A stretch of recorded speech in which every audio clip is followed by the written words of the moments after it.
I first noticed the feeling on an ordinary Tuesday. I was walking home from work, earbuds in, lost in my own thoughts when I felt it, a prickling on the back of my neck, as if unseen eyes were tracking every step I took. At first I convinced myself it was just the wind or an overactive imagination. But the following day, when I saw a dark figure lingering at the far end of the street, the nagging doubt grew into a cold certainty. Something wasn't right. It began subtly. A note slipped under my door read, "I see you," scrawled in a jagged hand that trembled with malice. I tried to shrug it off as a cruel prank, yet the chill that followed seeped deep into my bones. Each evening thereafter, the shadows along my walls stretched unnaturally long, and I'd catch fleeting movement in the periphery of my vision, always just out of focus, as if an unknown presence was flirting with the edges of my reality. Then came the texts. Anonymous messages arrived at odd hours. One word here, a cryptic phrase there. "Don't look away. I'm always here." The messages were delivered in a monotone digital cadence that left no room for interpretation. Their chilling certainty built a slow, relentless dread that no lock or barricade could seem to hold at bay. I began double-checking every door and window, installing extra locks, and even setting up a camera in my living room to catch any intruder. At first nothing happened. Then in one grainy nighttime clip, I saw a shadowed figure standing at the edge of the frame.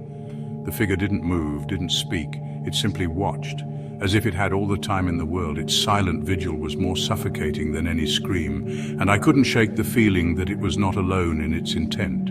Sleep became a rare commodity. Every creak, every whisper of the wind sounded like footsteps creeping closer.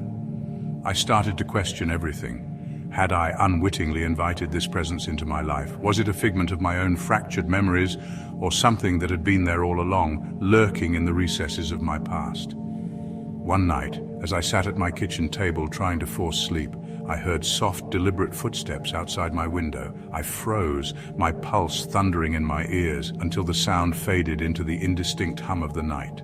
In the harsh light of morning, muddy footprints trailed away from the window. Too large to be animal tracks, too deliberate to be random. They whispered of intrusion, of a plan meticulously set in motion long before I had ever known fear. Desperation drove me to record my own late-night journeys. I documented every creak and shadow, hoping that if I could capture evidence, I might understand the truth behind this relentless stalking. The footage eventually revealed small, disjointed moments. A whisper of movement in a darkened hallway, a door left ajar, a figure peering from the edge of a frame. Yet the most disturbing clip was one where a disembodied voice, distorted and barely audible, hissed, "I've been waiting for you since you were a child." That single sentence shattered any remaining hope that this could be dismissed as a trick of the light. In moments of fragile lucidity, I recalled childhood memories that I had long buried, a vague recollection of a stranger at family gatherings, a face in the background of old photographs. I began combing through dusty albums until I found them. Images where a dark figure, almost spectral in its obscurity, hovered at the edge of my vision. The recurring face, half smiling and enigmatic, hinted that perhaps I had unknowingly invited this sinister presence into my life years ago. The feeling of being watched grew invasive. It seeped into every aspect of my existence, altering the way I moved through the world. My once familiar neighborhood became a labyrinth of hidden threats, and the sanctuary of my home transformed into a stage for nightmares. Each night as I locked my door, I braced myself against the terror of not knowing if tonight the eyes in the shadows would step forward. One particularly dreadful evening, I returned home to find my front door slightly ajar. My heart pounded as I pushed it open, half expecting the figure to be waiting for me. The house was silent, but the air was thick with menace. I discovered another note on the doorstep. "You can run, but I'm always here."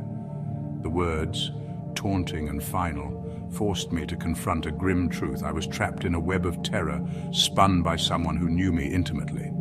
That night, in a haze of terror and exhaustion, I left the house, walking down a deserted road until dawn. I was determined to seek help, to unravel the mystery of this relentless watcher. But as the first light crept over the horizon, I realized with dawning horror that the stalker wasn't a stranger at all. The intricate trail of cryptic messages and the omnipresent gaze had been carefully orchestrated, rooted in secrets from my own past. The face in those old photographs, the fragmented childhood memories, all pointed to one chilling possibility. The monster in the shadows was not an external predator, but a part of me, a dark echo of forgotten trauma. Now, every time I peer into a dark corner, I still wonder if that gaze will return, if those eyes will finally step out of the shadows and claim me. And each night, I lie awake, haunted by the possibility that the real horror was not the stalker outside, but the one lurking within, an internal specter, born of pain, fear, and a past that refused to stay buried. Remember, sometimes the most horrifying monsters are the ones that have always been a part of you.